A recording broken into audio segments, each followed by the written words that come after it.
Thank you.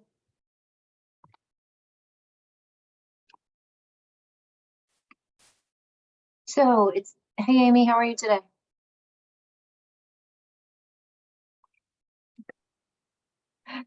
That's that smile of like, it's Friday and we're not smart enough to take a day off, apparently. what is wrong with us? I thought it was just Friday. Silly me. And so today was the day to finalize our goals. And what I was going to say to folks is on the agenda, which I'll pull up. 1 second. We did a lot of great work at that last meeting. And hey, good morning, Sarah. How are you? It's a meeting. See, Sarah's silly enough not to take Friday off either. It's just us. So the icebreaker for today, I was going to make it real simple, something that you're looking forward to doing today or this weekend. And I will kick it off so people have a chance to think about what you might be answering. But I'm in my Lebanon gear today because this is our annual watershed event with both of our elementary schools at Stores Hill. And in the spring, they go to the fisheries and then they take care of the fish. And today's the day they let the fish out into the river. And there's all kinds of environmental and water-based activities that they do all day. They have lunch out at Stores Hill, and it's kind of a rite of passage for our students. And one of the teachers sent me an email or a picture of myself. Oh my God, it had to be like 8 years ago. And I'm up in the full waders with my Lebanon Cares thing on it. And I'm just standing with a bunch of kids, and it just brought back so many positive memories. It was like, pandemic wasn't even on our minds. And so I'm looking forward to spending time with the kids and the teachers today. So that's what I'm looking forward to. How about you, Amy? Well, I have to go to a funeral this afternoon. Oh, so sorry. other than that, I am looking forward to getting in my garden, my flower garden this weekend, because it's so neglected. I usually get in earlier. Everything's growing up through all of the junk from last year. So I'm like, I'm a little behind. I should probably get on that. So I'm looking forward to doing that. Mine is the same way. If you want to drive down to Leb and start cleaning it up, go for it.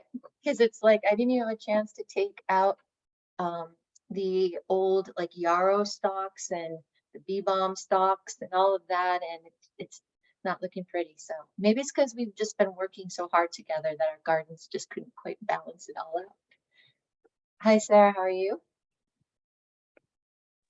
I'm good, and gardens are on my mind, but I have to say I am probably the least competent person you could imagine when it comes to getting anything to grow. But I have managed to buy hanging baskets for the season for a porch and have some flowers to put in window boxes.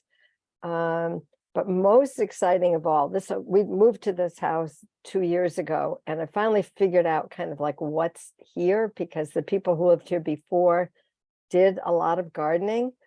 And I have just found someone, actually the mother of the electrician's apprentice, typical Upper Valley, who is going to come sometime this weekend and figure out how she can help me take care of all this stuff outside. So I am so excited to have somebody who will come and help me. That sounds great. Yeah, it's kind of all these spring discoveries of, is that a peony or is that a weed? I'm not quite sure. Hi, Brooke, how are you? We're just talking a bit about what we're looking forward to this weekend. Good morning. Well, I'm looking forward to a working bathroom, which so the plumber just showed up at my house. So I'm gonna hop off and get him situated in a second. But that'll be a nice thing to have back online. And then we're out of school. Our kids just finished school this week, so we're looking forward to just kind of decompressing and not having anything on the schedule and not traveling or not having to go to games or end of the year this and that, which was all lovely, but it was a lot. So yeah, we're looking forward to just a little downtime. And then when do you come up to Martha's Vineyard? Yeah, end of June we'll kind of make our way. So Do you have a month of yeah, we have, and then I'm like, oh, now it's a patchwork of I get nothing done as I'm trying to, you know, patch it Right. together and keep my kids busy, but that's all right. It is, yeah, tis Wonderful. the season, but yeah, all good. So I apologize. I'm gonna just get him Okay. aimed in the right direction, and then I'll be back. It's quite okay. We're in favor of bathrooms. So we did a lot of what I think great work at the last meeting, putting ideas together. Anna is traveling, so she's not here today. And Leona, thank you for being out there and making sure we get set up with our minutes and the recording. What I did for today was I copy pasted the goals that we landed on and some of the language that we used to kind of trigger our memory. Oh, right, we did talk about this or that. So the Advocacy North Star, and I'll make this larger, and I need to decrease that screen. So we landed on advocate for policies and investments to support the increase of high quality, accessible, and affordable early childhood education in the bi-state Upper Valley by growing a grassroots advocacy campaign, engaging a broad range of stakeholders, and identifying sustainable childcare business models to improve economic vitality of the region. Then we started to look at our goals, which we're going to finalize today. And looking from the metrics that I'm using with both committees that Sarah shared, what did we do? How much of it did we do? How well did we do it? And is anybody better off because of it? So we have published a one-pager. The one-pager has become many different forms, but the language has been consistent, whether it's a PowerPoint presentation, whether it is literally the one-pager, whether it's embedded into the charter. So we've been successful in doing that. And what I think we will be able to accomplish, if not over the summer, but over the next 6 to 9 months, is a compilation of all the data that has been surveys that have been out there. Sarah and I met with Joanne Conroy and some others, and there's real interest in getting accurate data. Amy Kim's name came up, but I know that you haven't shared her most recent report with the board yet. But when that happens, that can be part of this compilation of data. And it sounds as though Dartmouth and DH have a real interest in focusing on the Upper Valley, of which New London is considered to be part of that. And I think that will be an exciting piece for advocacy to use certain points from that data to get people even more involved, how it's impacting businesses, how it's impacting families, how it's impacting grandparents, how it's impacting so many stakeholders. So I think we'll be able to do that. It was pretty exciting to see the interest in doing that. Any other part of the research data piece we want to add?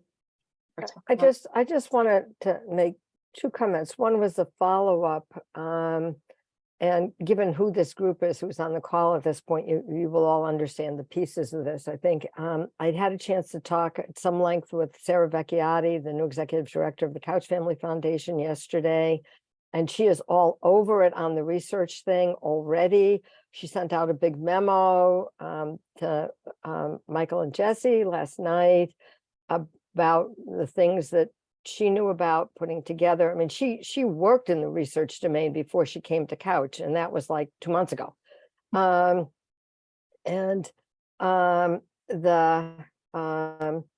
just absolutely sees how that could be pulled together quickly in a way that would work for DH and Dartmouth College. So just to let you know that follow-up, it's already rolling. The second comment on that has to do with Kim Vada and Amy. Part of the question that was coming from the Dartmouth Hitchcock people the other day when Joanne and I were in that meeting had to do, like, they were getting it, that people didn't know how to do the business side of childcare. And so they were wondering, where the resources were, what the models were, and correct me if I'm getting this wrong, Joanne. But Joanne started talking about Kim, and I don't think we did a good or thorough job at all of communicating the kind of resource that Kim can be and what she's done. But I wanted to flag you that not just sort of a director's academy kind of thing, but general body of work around business knowledge for directors, including that part about what they need to know to farm out, was something that Joanne Conroy jumped all over. The other thing is this whole thing about the actual business models. I mean, and which gets back to true cost of care. And when you would put the note in there about keeping an eye on the pilot and COAS. So, I'm wondering how much information there is coming out of that project already, and is there anything about that cost of care modeling or anything that we know about? I think one of the things we learned in business of childcare in COAS is that even with the training, there's no time, we still don't, that's still not our expertise, it's still not our wheelhouse, and it's still not going to be a priority. That it's really important to outsource that and keep it where it belongs, with people who know what they're doing, and that includes nonprofits. So one of the situations I'm learning about that we're assisting in, the ECA is providing emergency support with, is a board of a childcare that where the treasurer had been doing the 990 for years and years and years and years, and then the new treasurer came in and they just assumed the treasurer knew how to do a 990, and that the treasurer was doing the 990, and they were trying to train the treasurer to do a 990, and I'm like, just hire an accountant. What are you doing? Like, what are you doing? It got you into a compliance issue before. Like, let's start looking at like those kinds of things. But I think the only other thing I can talk about in COAS is that what they're trying to do, what I think Phoebe really wants to find out is, what is the delta? What if we were to raise tuition, what would tuition have to be in order to pay people, at least a minimum target pay? And then Joanne, we're seeing your email screen now. Yeah, I'm just writing Rebecca White a sorry note because I didn't see her on my screen grid and she popped off. So I'm just letting her know if she can hop back on, we'd appreciate it. Good plan. So yeah, so and I think what we learned at the retreat was that people still don't have the capacity to like learn new things or to take on new things. Like so what the pilot in COAS is basically saying, and by the way, we've lost more.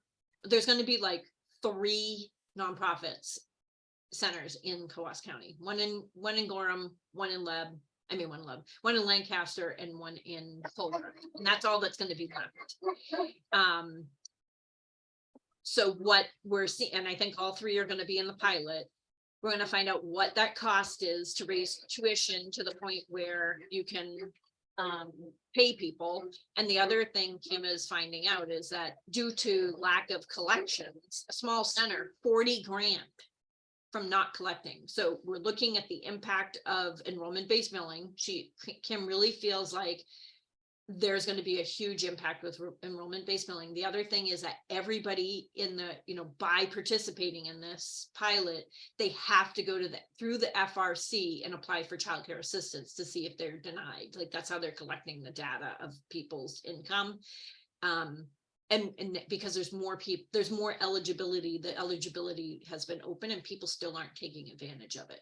So maximizing everybody that can get in, understanding like what the enrollment-based billing kind of plays into that, and finding out what the delta is of how much it costs is the way that COAS is doing it. But as part of it, they have to participate in Kim's support of the financial process. And when I was talking to Frankie, is it Frankie Trial? Is that her last name? Over Liz Belzito over in Rochester, where they tried this back office thing and it failed. It was because they sent somebody in to this also is interesting. They sent somebody in to do, like, they hired a person quarter time for 4 centers, and each one had a very complicated and messy accounting process. And the accountant was like, this, like, I can't do this. So they decided to move them into either Procare or Brightwheel and have and let the business process, the collections and all that kind of be automated, because that was like the most common thing. And then have somebody who just runs Procare a quarter time, the same exact program Procare, in 4 centers. So there's a lot to learn. Like, there's a lot for us to be looking at that's happened and is happening before we really jump into like a pilot of some sort. And then the other comment I have that I'm really wondering about before this advocacy group kind of chews into anything permanent is I'd love an update from Let's Grow Kids about what was cut from that budget, because it ended up being 125 million. And they were looking at 170 to 270. So I'd like to see what the new plan is, and potential impacts. And then I'd also like to see what, New Hampshire's not quite over with, but in the next short time it will be. What is the impact of 237? What comes out of it? What are the other bills? That's going to play into what this group does. And it may be support for maximizing what's in 237. I'm not sure. So Amy, do you have time to chase the details on Let's Grow Kids, or do you want me to do that because I can? Yeah, just like, it would be great if Emily or somebody could come. That's what I mean. I would just go to her and get Yeah, her. I can invite Emily to a future advocacy meeting. Okay. And that way sounds good. We can ask questions and really understand what passed, what form passed, because obviously their pure form that they asked for was changed. So I would like to know what the difference is. And so we understand more of what we may have to do, some damage control depending on what passed. Yeah, I thought they took out some of the really bad preschool stuff, because they've been listening to the providers on that about how that was going to just demolish everything. So that may have been one of the chunks of it. And the only other thing I wanted to say, which was not following along this line, but going back to another one, is if we go back and we look at the North Star for this committee, we haven't created a campaign because we haven't picked anything to have a campaign about. What we're doing is reacting to specific pieces of legislation that others are presenting and providing some of the, on the ground commentary about those things, which is perfectly legitimate, but it is not us creating a campaign or a movement. And so if we look back at that, what is our expectation of what this initiative can actually do if you look at our North Star for the committee.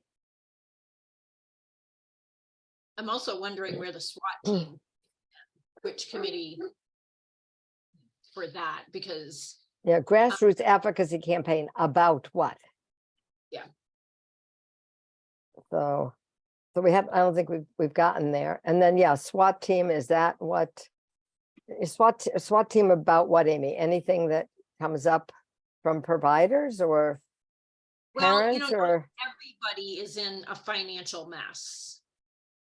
So, but I have to tell you that the paper for emergency support that I was handed on Monday is large. I thought 1 or 2, we're talking like 10. And I'm sure there's others. I talked to 2 yesterday, just yesterday in Vermont. One that is into their savings and like 10 weeks from closing.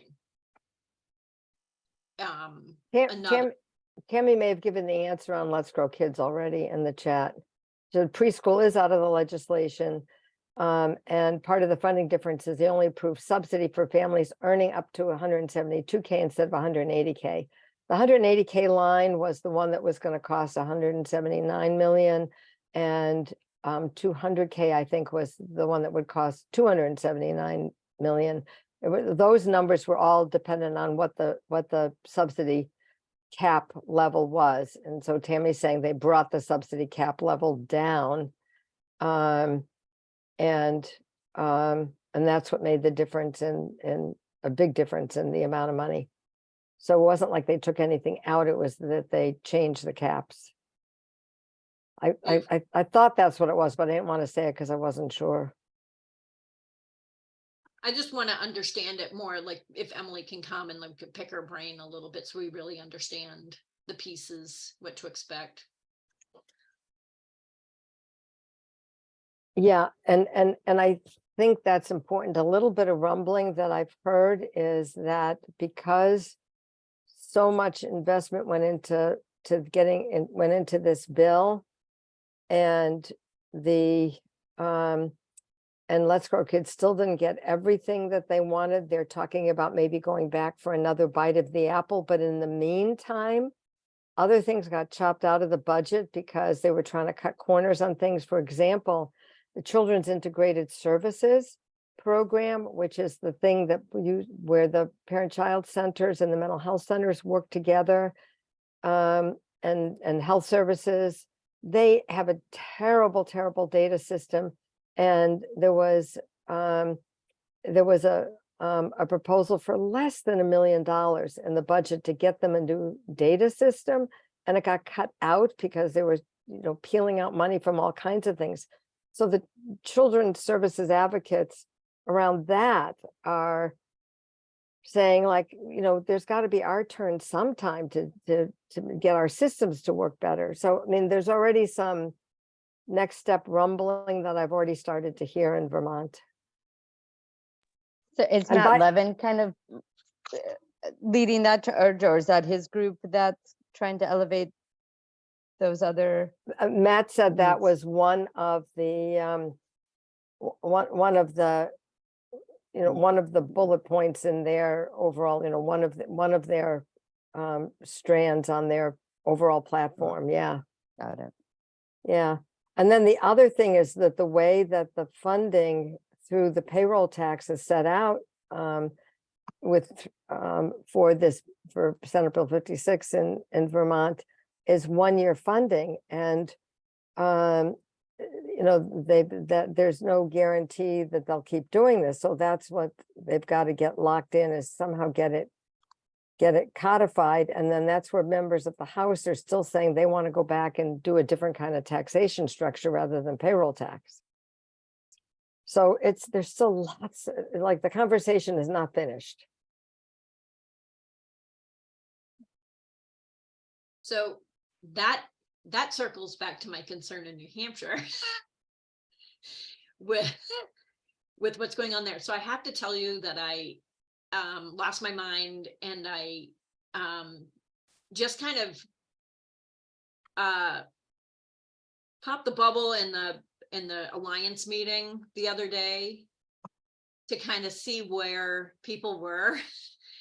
And Joelle Martin was like, and the stuff in the chat was like, yes, yes, yes, yes, yes.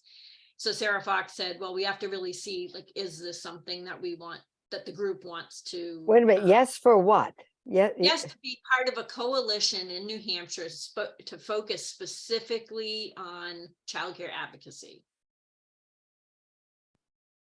Specifically, okay? So this is where we need somebody in the front, a consultant that knows how to do this. So as people were talking, Joel was talking, and then Mary Lou Beaver was talking of like, yes, yes, yes, we need to do this. And then everyone kind of go, yeah, we really need to discuss whether the Alliance wants to be part of this. And then they started to say, well, we can't forget about FRCs and we can't forget about Medicaid and we can't, whoa, whoa, whoa, whoa, whoa. No, not FRCs, not Medicaid expansion. It is specifically child care advocacy for early childhood for licensed childcare centers and family-based licensed and regulated and or license exempt. And it was like quiet again. And I'm like, this is kind of where people, it always kind of gets sucked into other stuff. So anyway. But no one would say that they're already doing it. I mean, are others claiming that they are owning that space yet? No. Interesting. No one has claimed. I have heard in the Early Learning New Hampshire meeting, Marianne Barter asked if ELNH, or she didn't ask ELNH, she said, I need someone to step up and really help us take this on. And it was crickets. So there's still nothing. So I'm going to talk to my board about this next Tuesday and just say, is there anything that the ECA can do to kind of help with structure? Because it seems like there's no space for it yet. There's an empty void, but there's no like structure to it. So Marianne Barter is talking about doing a wages campaign, just wages, nothing else, wages campaign, but doesn't necessarily seem to know how to do that. Yeah, well, right. She talked to us, the Couch Family Foundation, last week about it. Yeah, it's hard because there's not really a precedent for it, and it requires a lot of funding and legislation. And I think we found out kind of during the session, there's not really an appetite to support wages. And these are the 10-year campaigns. Like Let's Grow Kids was a 10-year campaign. Yeah. And it had phases to it. It had 35 employees. Right. And it had to be framed as supporting families, not just the workforce. It should be. It should be, because how can you give it? The money needs to follow the families. You can't just blanket give somebody working at Dartmouth College a $5 an hour raise on the taxpayers. Like it has to follow families in need through that system. I mean, that's just my opinion, but that's what we're looking at in co-ops. We're looking at if they did, and that's what they did in Vermont, right? They raised their eligibility levels, and then they raised their rates, which will allow more funds to get in there. What about inviting Jackie Furman to an ECEA board meeting? Because I talked to her at length, and there's something about a state level ECE committee that's going to be formed that she's aware of. And it sounds like she's building up to be more of a voice in this, but it didn't sound like she had an actual plan. So it sounds like people are interested, but no one has a plan. But what if we invite her to ECEA to talk about at least what is in her mind, to kind of galvanize because I believe you've always said like the work that she does, she would oversee it if Vital Communities, sunsets, it will at some point on this topic, and there's nobody else out there to capture it. Would that make sense? I would propose it at the meeting on Tuesday and see if there's an appetite to get involved. I don't know. I would say we'll propose it and see if they are interested to Okay. just start a conversation, I guess. And I think that goes back to Sarah's comment about, what are we specifically focusing on? What are our action steps? It was pretty easy to get behind Let's Grow Kids because they made it easy. They had done all that work and had the phases, and you knew when you hopped on what they were talking about and how to get involved, whether you're there in person or you're doing it online. There's not that group taking it up in New Hampshire, and that's what's truly missing. Sean's talked a lot about he can put the information out there, but he needs voices to go to the hearings to really push things forward. So I think that's that SWAT approach. Who's going to show up at which time, and what are we going to do about that? So I think those are two. And is this initiative better situated to commit to SWAT approach as opposed to organizing a campaign? I mean, where should this initiative be positioned? Right. That's a really good point in New Hampshire. We take the SWAT approach. We like throw a dart and then we all gather around it and hope it goes through. Like there's no master plan that connects all the pieces so that you can take an organized approach. I mean, we're taking an organized approach to each piece to a degree, but it's still pieced together. Who has the expertise to do that? I mean, you mentioned Let's Grow Kids had 35 people. They were a powerhouse campaign. Do we need people with that expertise? Or? I would ask Sarah V. Where to start, and if the ECEA is just if there's some way that we can coordinate, hire somebody that can coordinate it, or I don't know, but if we can at least help put some structure to what's happening in New Hampshire, or work with Jackie and whoever she's working with to bring structure and support from this group and other groups in Upper Valley. Yeah, and almost kind of stepping back and bringing kind of everyone to the table and just letting voices be heard. I'm afraid to do what New Futures kind of did at the beginning of the session, to say like, this is we're putting the stake in the ground around this, and everyone has to coalesce and maybe have it more ground up, and get buy-in from those who want to be part of it, and then kind of a ownership or leadership kind of happens organically. Just a thought. So everyone who wants to lend a voice has that opportunity. And Joanne, I need to connect you with Sarah V. That's on my to-do, and I'm overdue on it. So after this, I'm gonna. Oh, that's okay. We met at the retreat. Okay, and great. We are scheduling to have lunch together in June. So fantastic. You've already got all that. You've already done it. Okay, my job is done then. Great. Yeah. You can check that one off, Brooke. We also connected with Christina D. So I'm just asking Sarah V if the three of us should all meet, because we started chatting and spreading ideas back and forth at the retreat, or have two separate meetings. So I'm going to reach out to her today to make sure that the meetings are the best use of everybody's time. But she's a great addition. I really look forward to working with her. So yeah, and Joanne, I don't know if you've seen that Christina had sent a request to you and to me also to meet, and was proposing a day, but I don't know if you can do that day. So, and okay.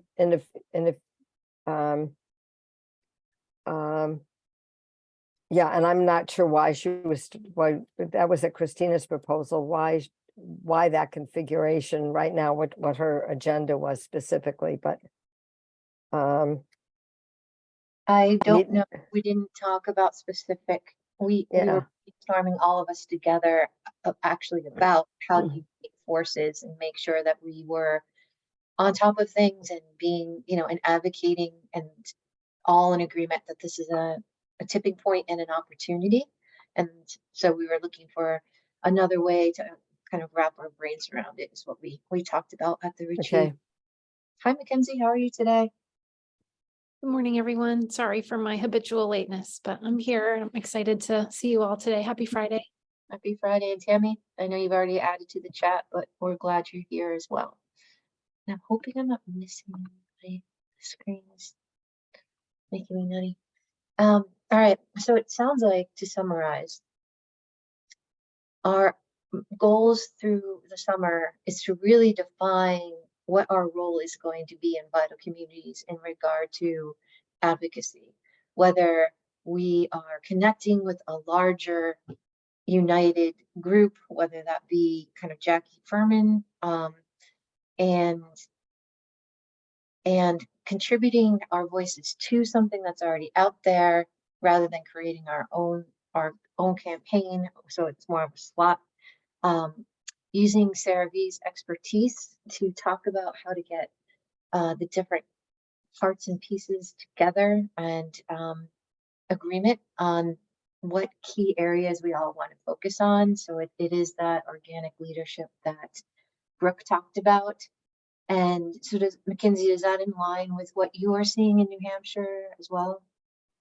I think so, right? Because most of us, well, you all have a unique perspective of being in the Upper Valley. And we kind of come at this from a different perspective of being the voice of moms and caregivers and parents. And so we are bringing our voice to the collective, sort of the bigger campaign around childcare right now. And I think it's been great, actually. And I'll just say really quickly that we had an event this past week, and we had some, not all, but some voices at the table around childcare. And I was really I felt like we had a shared message and we had shared goals, and that felt good. So for the first time, almost, it felt like we were speaking the same language. And I think that's starting to happen organically, which sounds like something that you all are talking about right now. Mackenzie, can you help us understand what was the event and whose voices came together in the way that made you feel so positive? Yeah. So I have a colleague, many of you may know her, Beth Mattingly from the Federal Reserve Bank of Boston. She used to work for the Carsey School of Public Policy. She actually was my academic advisor in graduate school. But anyways, she had come for a conversation with some lawmakers a few weeks back, sharing some childcare specific research to some House lawmakers. And then she said, well, President Collins is doing a listening tour in New England around childcare. Would you be interested in helping us pull together a roundtable? And so that's what we did. And we had about 20 voices at the table.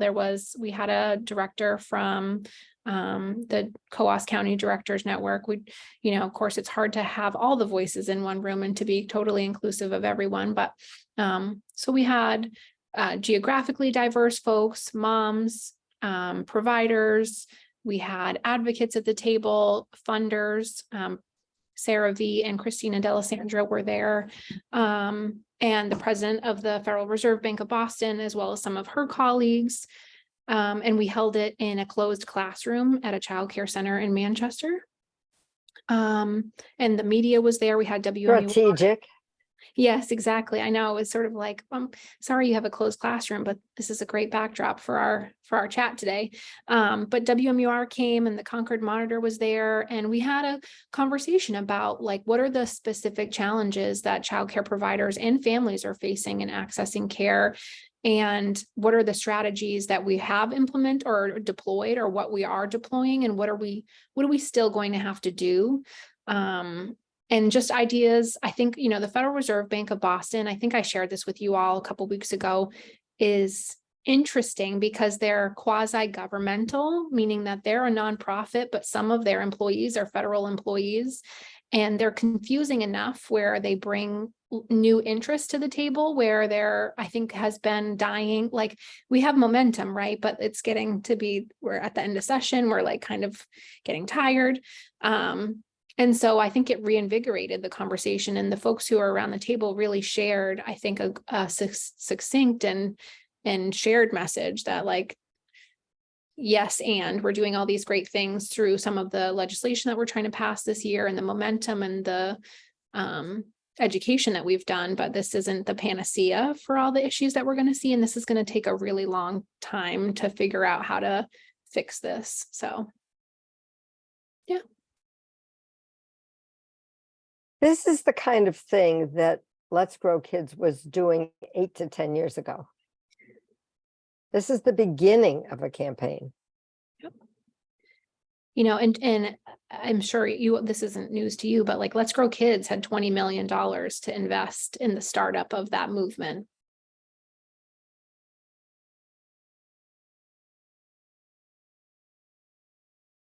Was that from the state level? No, that was No, Private? Rick Davis, Mhm. Rick Davis, one man. Yep.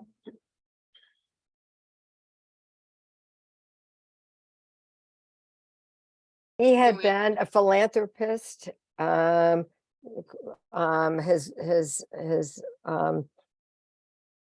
His philanthropy was under the banner of the Permanent Fund for the Well-being of Vermont's Children, generally known as the Permanent Fund, and he pulled out all the money he was giving to individual service delivery organizations around the state and put it into this one thing.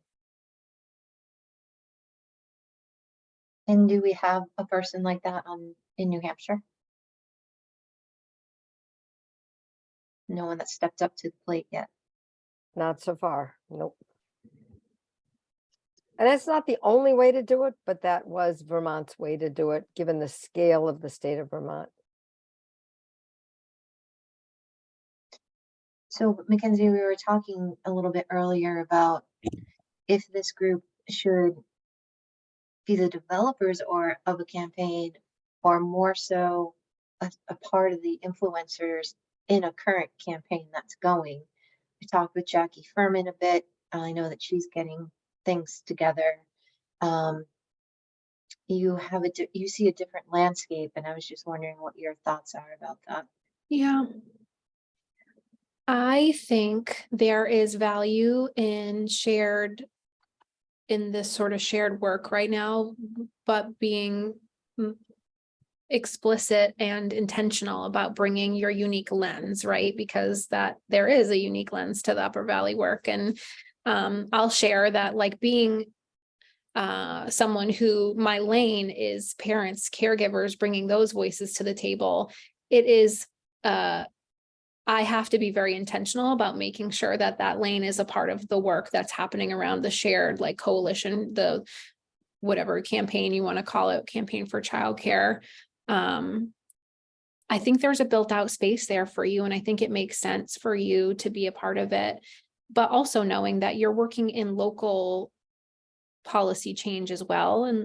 And how those two can, like, sort of run at the same time next to one another. But I think why not build off of the momentum that is sort of happening at the state level with the campaign for childcare and keeping, like, that local work. I honestly think some of the local work is going to be more, not more impactful, but in a different way, maybe just a little bit more important. And at that round table, I'm wondering in the future if I could attend Vital Communities perspective, because I'm thinking about the wonderful folks who are there. Sarah V's kind of representing Couch Investment, Christina the Charitable, and if I can attend some of those and connect the dots and bring that back, so we have micro and macro, and micro, I might be able to find a place rather than creating a campaign, becoming part of the river of a campaign that's already going. Yes. You know, And that is, like, right, that was on me to invite you into that, right? So it's a good reminder for us, right, that we also need to be inclusive of bringing folks who are doing the local work to these larger conversations. So I'll work on getting better about bringing you all along with us. Yeah, no, I appreciate that. I think that sounds like a wonderful meeting that you put together, Yeah. and I'm like excited that you have those networks that, you know, we can kind of flow into and strengthen. So that, I think that's fantastic. And right now I wouldn't have probably been able to attend anyway, as I'm having multiple roles. So I'm kind of thinking about when I have a bit more time where I can drive out to do something like that and bring it back to, and I also am learning what I don't know. And so by going into these different groups and learning and listening, it helps my own capacity to kind of help this work too. So um, that would be great. We also, so I think we had a good conversation about this. I think we framed what we don't know as far as what this role will look like, but where we can go to help define it. And Amy and I can bring this back to um, ECEA and kind of try to figure out their level of investment, because if they were to combine, that would be a powerhouse group um, to do the support on the bi-state work that still needs to happen. This was also coordinating efforts of other groups. So we have Tracy, who's going to be connecting on the business level. She and I have had emails back and forth. Kind of, we're going to do a walk and talk together on a nice day and kind of catch up and figure out what that planning looks like. Amy Brooks in the chat mentioned about Caitlin, how she's done some master plan work, and that's great. So you sent me a doc. I look forward to looking at that. Was Michael Bennett at that meeting as well? Yeah, I mean, we were actually talking about this, like, what would the campaign be? What would we focus on? Mm-hmm. Look, what is needed to successfully form a collective long-term vision. Like, we had started that work last fall. And and Mackenzie wrote the strategic plan for the Council for Thriving Children is another kind of outlier, which has data. So how might we be able to connect that in? Oh, awesome. You have the links in there, which Leona, if we could add the links into the minutes, that would be great. And yes, I share the gratitude for that information for sure.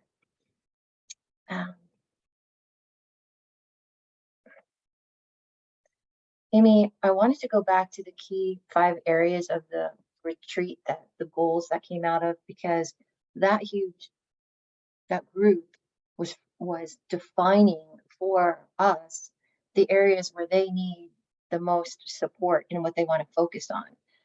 And I remember, you know, number one continued to be building.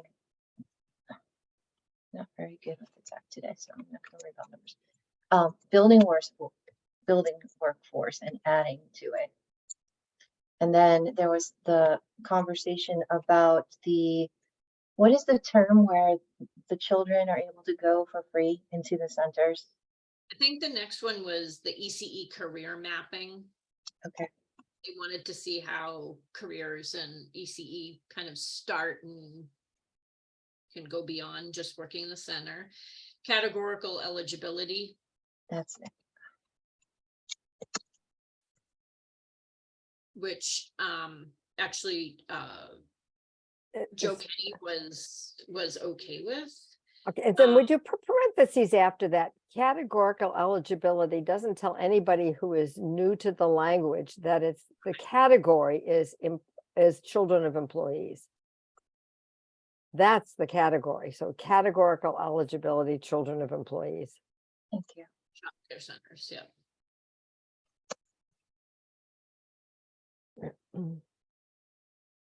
And I think the one that really was the biggest message was that they want to start building some interpersonal skills with all levels, from the directors to the assistants in the classrooms. in-person trainings, and to stay, like you had brought up the word educate, no, rejuvicate. So not to use mentoring, because that, as they were telling us, some of their staff were steering away from that. And then the last one was the food, was affordability. And in the group that I was in, when asked, is the oversight of your business, of the billing and all of that a concern? Although I was only in one group, we were the tulip group. That didn't just seem to be a high priority. Although that takes time, it seemed as though they had methods to handle that. It was the HR, it was the interpersonal skills, it was the staff members during nap time being on their cell phones rather than thinking, well, if I clean this up at this point, if the day is going to run that much more smoothly. The word boundaries came up a few times in the group that I had. Also with parents dropping children off earlier, picking them up late. It's, you know, they have relationships with these families, but at the same time, there has to be a business model and some boundaries, tracking down families who haven't paid in a while, those difficult conversations, how to work through all of that. I heard, and I know you were part of that group listening too, Amy, it tended to be more of those kind of comments that came out, but you hopped to many other groups. So were there areas that didn't come through my group that we wanted to talk about in regard to interpersonal skills?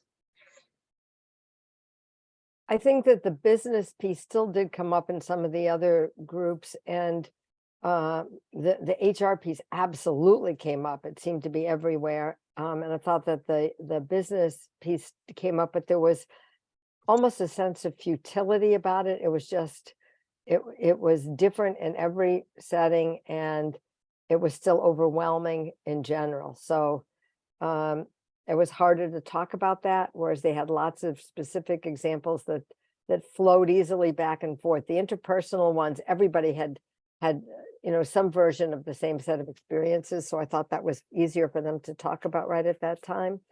But it is the things that are core to running any kind of an entity, any kind of a company, a business. It doesn't matter if it's for profit, not for profit. The governance model doesn't matter. It's still the dynamics of and the nuts and bolts of the work. So the second job, the first job is the children, and the second job is the structure in which you can do that for the children. I would add board development for the nonprofits. Yeah, that was another piece of it. Yeah. And Mackenzie just notes that she heard great things about the retreat, and having been there, it was a wonderful day.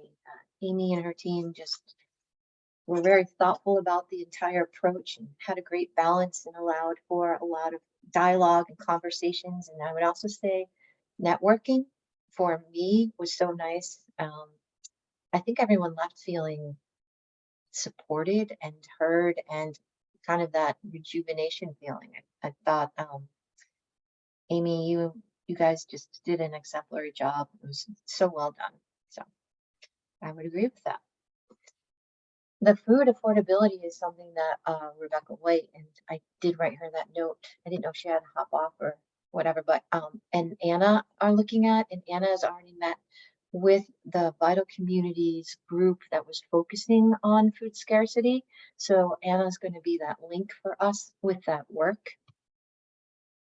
The platform is something that Anna's going to look at too. Rather than us trying to duplicate what's on ECEA, just making sure that our link consistently is up to date with ECEA links so that there's not misinformation between the two organizations. So she's going to do that. There is a program, I can't remember the name, that Vital Communities does use that allows them to do kind of a count of people who are opening up the emails, which is something we talked about, is what's measurable. And so That's they're that's the clicks. Something about the number of clicks you have or something. exactly. So it's something it's a metric that we hadn't thought about before. So we will do that. We are already talking about a bit behind the scenes, making the Week of the Young Child a larger scale event.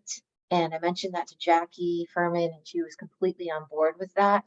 And that kind of thing takes time, and it's also kind of post a lot of things because it's in April. So maybe doing an event in the fall when the legislation comes back, getting parents involved and others involved and engaged in this work. So that's something that this district can, sorry, I went to my superintendent hat, that this committee can definitely advocate and support. Sean continues working on, uh, the fingerprinting part of this with Tracy, the business leader part. I think in June, I'd like to learn a little bit more about how we're going to measure that and what that looks like.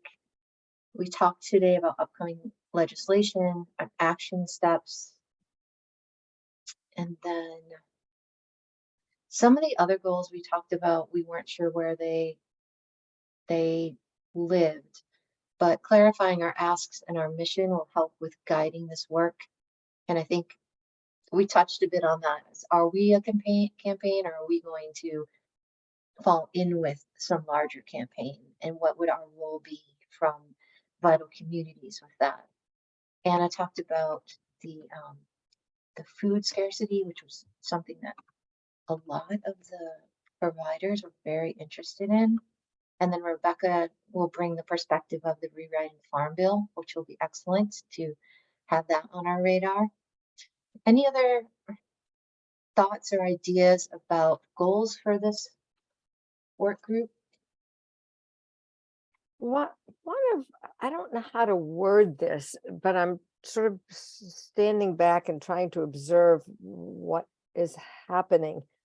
And I think that the ECEA is getting recognized now as being a central hub point around so many elements that are both the most immediate boots on the ground, as a place where the voices of providers, whether they're centers or home providers, can get amplified out to help people understand what's really going on. That there are so many strands of this about wages and benefits, about physical facilities, about staffing, workforce development, about business operations. All those things have some sort of have a link back to ECEA. The parent piece of it doesn't appear there quite as strongly, and that's where Moms Rising may be a really important, even more so than ever, important partner in our region, to keep the full picture going. And then the Vital Communities Initiative seems to be bringing access to first the business community, and now with this unfolding work with Dartmouth College and Dartmouth Health, to these two big employer institutions who are now saying they want to do something, but they want to be guided. And they're turning to the Vital Communities Initiative as the source for that guidance, but strongly informed by ECEA. It almost seems as if Moms Rising needs to have a direct connection with Cowley at the college, unless you already do. And, okay, we got to figure out how to do that, because I'm just trying to take all, I work best when I can get all the pieces onto this, all the puzzle pieces onto the same table. Which is what I think I'm trying to do here, because it's finally starting to get more clear in my head. And um and it and um and it's almost as if you think about, there's a, when Mackenzie was saying that this group is important in this part of the state, and maybe that's where the greatest benefit is, that we shouldn't be aspiring to lead, to necessarily launch a statewide advocacy campaign, but what we should be doing is building out this work in this area, which then maybe can start to connect to other regions. It kind of gets back to that regional approach. And where can we use our experiences to help other regions also to build? But that would be down the line. I mean, stay focused on getting this stuff done. We, in this meeting with Joanne Conroy the other day, that Joanne Roberts and I were part of, has so much potential. And she was getting, her timeline was getting pushed by the new incoming president of Dartmouth College, Sion Bylock, who launched a meeting with Joanne Conroy by saying, I've been doing a listening tour to get ready to come into the Dartmouth community, and 75% of the complaints I have heard were about childcare. Wow. Pretty stunning. And then the other two things were housing and transportation. But everything she heard wasn't about the college, all that kind of stuff. It was about life, and it was about childcare, housing, and transportation. So that is where she was focusing. People are pretty skeptical that when she actually arrives, she's going to get sucked into focusing on the college itself. But that's fine. But if she sets a stake in the ground and she's willing to get the college's name onto getting some stuff happening in the community before she gets pulled away from it, let's grab it and help them to do it. There's a little bit of luck in almost everything in life, and maybe we got a little bit of luck in this one. Mackenzie, you want to talk a bit about the partnerships and connections you've made? Sure. Yeah. Yeah, I think I had shared with you all when I first joined your group that Moms Rising was hoping to launch a Upper Valley Fellowship to grow parent advocacy voices in the region, to help alongside your movement, right? So our goal is to help identify those voices who could best be the parent voices to go along with vital communities and, for Moms Rising's work in the childcare space. And we're just about ready to launch that fellowship. We're hoping to have a July start date. I am popping the link to the flyer that we've developed into the chat.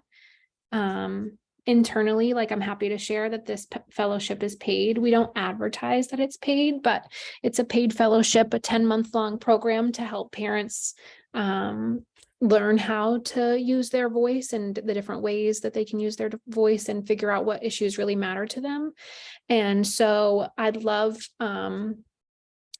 maybe during our next meeting, if we could carve out some time to talk about the skills that you would love to see parents and caregivers have that would be complementary to the work that you all are doing, so that we can think about we do, already have a thought for the programming of the fellowship, but if there are places that make sense for us to focus more, because we're really hoping that these folks, what we've seen in the past with our statewide fellowships is that the people that we work with for so long end up becoming sort of inherently ingrained in the work that's happening in their communities just because of their work through the fellowship.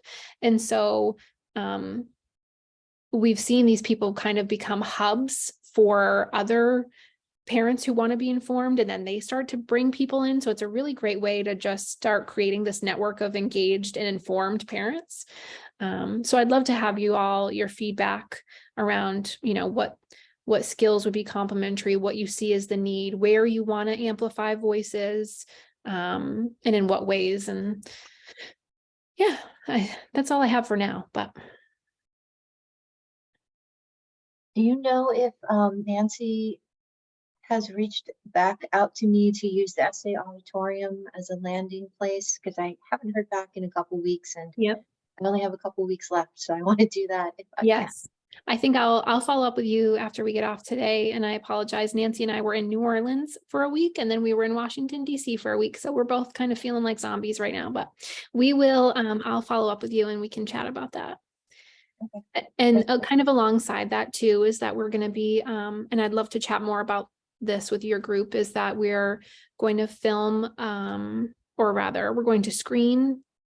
I don't know what the right verb is here. It's Friday. We're going to do a screening of this film called Clarissa's Battle, which is about movement for childcare, a long-term movement for childcare that this woman, Clarissa, really led in Oakland, California. And it's about movement building in the childcare space. And it's a fantastic film that talks about like the dedication and time that had to, and frankly, collaboration between parents and providers that had to happen to make these local changes happen in Oakland. We are hoping to do that in the Upper Valley towards the end of June. So like coming up pretty quickly here.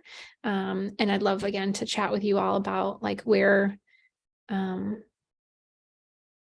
if there are voices that you'd like to have there or anything like that. So I will shoot you a longer email after this when maybe the coffee has kicked in a little bit more. I will put you at the top of our agenda for our next advocacy meeting. Sounds I good. apologize if I made anybody dizzy scrolling. I was just trying to find where I put when our next meeting is, so I can look it up on my phone. I think it was June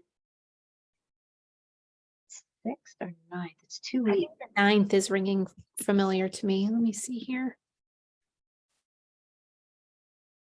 Yes, June 9th. June 9th. Yeah.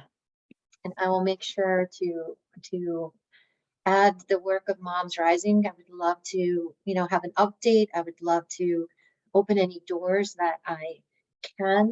I'm wondering if we had some key stakeholders at the viewing of that film, and local ECEA members there. That could start its own little organic grassroots, if Sarah V could attend, and kind of build that percolation of, we just saw this powerful documentary. Okay, you have that positive energy, you have people with different viewpoints to be there. If Rebecca White could be there, if people who are on this advocacy committee could be there, workforce, that might be a powerful thing. And thank you. You also have put into the chat Clarissa's Battle link too. So that would be fantastic. Let's definitely plan on that. I mentioned in the beginning, I'm heading out to our school district elementary watershed event at Storrs Hill. So I won't be able to get back to you until later today, but I definitely will set that up, make sure that we're good to go. Any other business for today? I would like to leave you with some good news on Friday. Yes. And I'm going to send this out by email anyway, and as we're thinking about Dartmouth, depending on what happens in our board meeting Tuesday, if they allow us to build out a little bit more, it doesn't look like the scuttlebutt is we aren't going to be able to do the RFP, which is okay because we're moving along in our workforce program. If that doesn't happen, but just as of Wednesday, the ECA subpool has provided 90 days of substitute teaching to keep classrooms open for a total of 640 hours of coverage just this past Wednesday. So we also are processing 2 people. We're trying to figure out how to bring 2 people from the outside that left the field or back in the Upper Valley, want to come back doing, they've asked for substituting, to bring them from the outside into our sub pool as well. And we're ready to launch, provided we get the staff we need. We're ready to launch a double cohort this summer. Our modular is being delivered on the 6th or the 7th. And set up the next day. We'll be ready to go full force this summer, provided we have the funding. And the Henniker group still wants to move forward with us. If the board allows me to do that, we'll be starting up, helping them get up workforce. Oh, I think she just froze. But this is phenomenal news. It is. That's incredible. All right. Oh dear. I put something. Did you put something in the chat? The sub to New Hampshire programs. I don't know the answer to that. I thought they would be able to sub in Vermont. I thought that was the whole deal. She But said. let's. Oh dear, she's Yeah, she's back. back. I was so excited, the energy got so high that I froze myself. Anyway, we'll be ready if my board is ready. Our workforce model is in full force.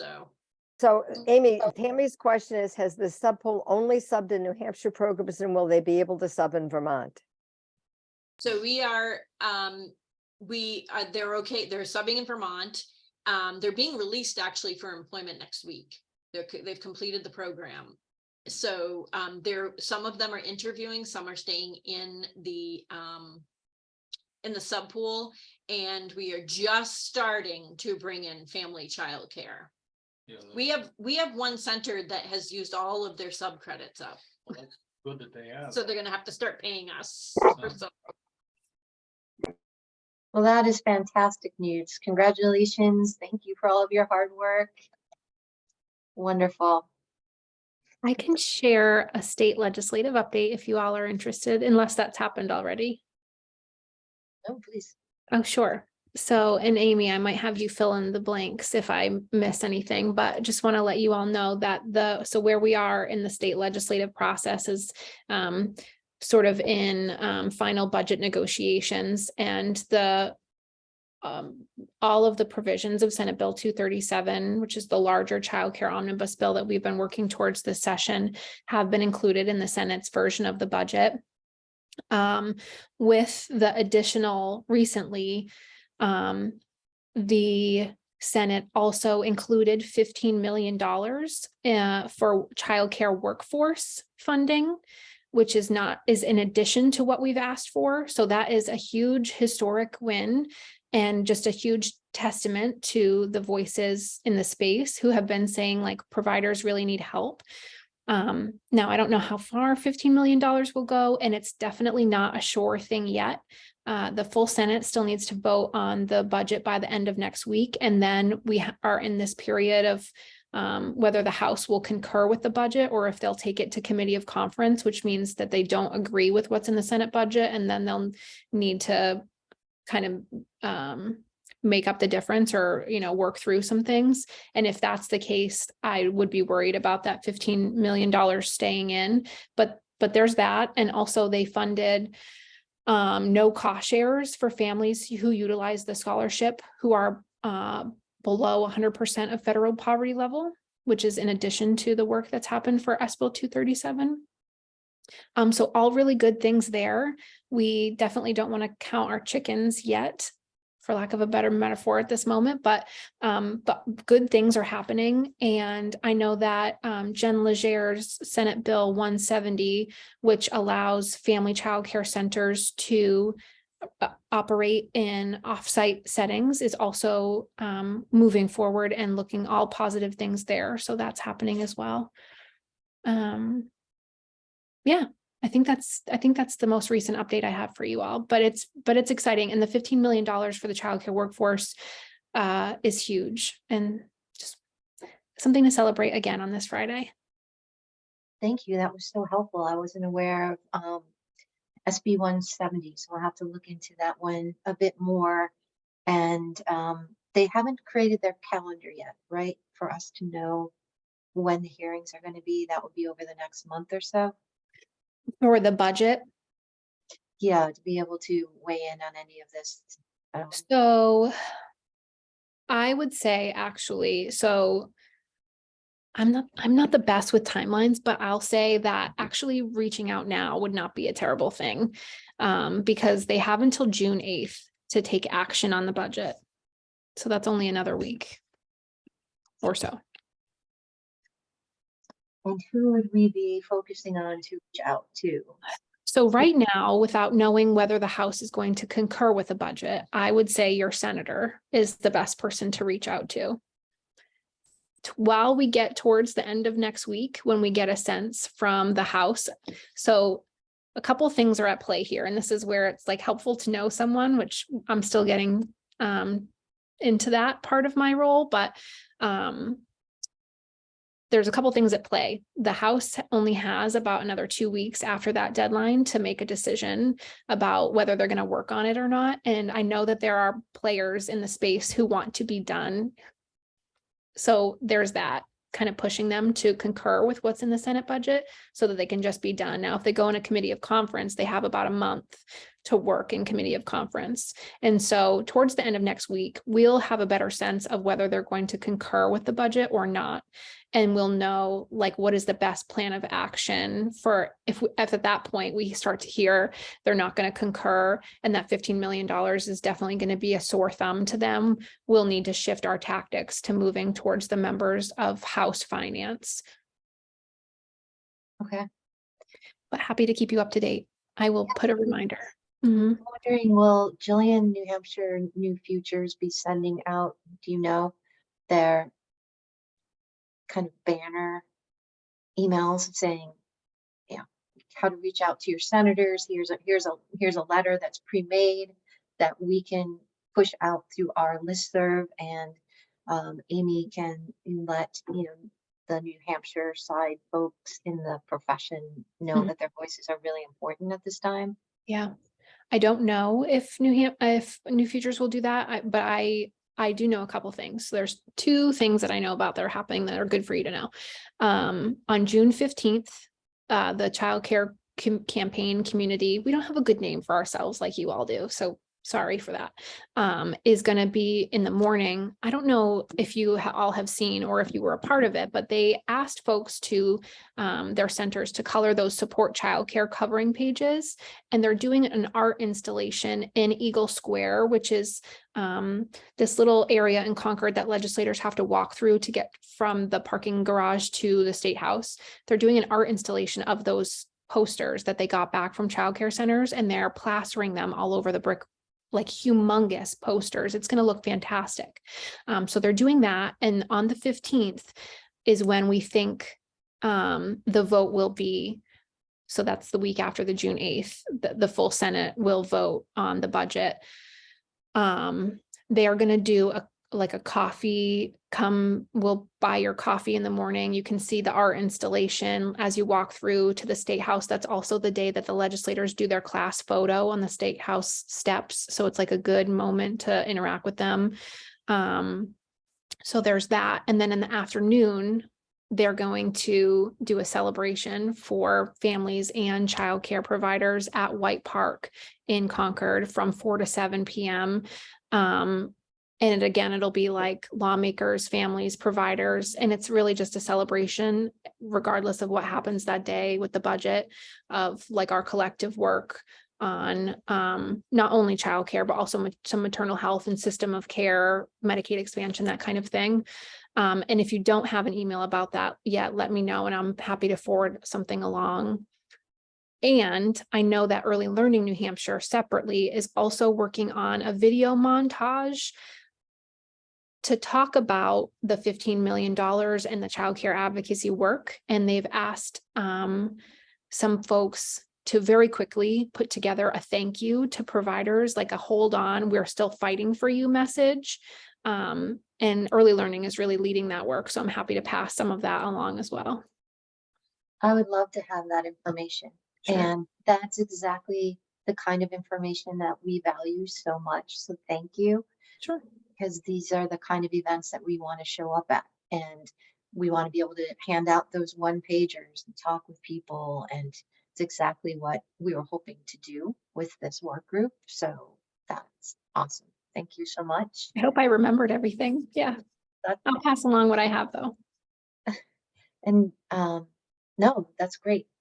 And I'm scrolling up. So Amy wrote to Tammy, the next phase will be the building out to include FCCs and more providers. This was a pilot to work out the tech issues, but it seems to be working, so onward. Tammy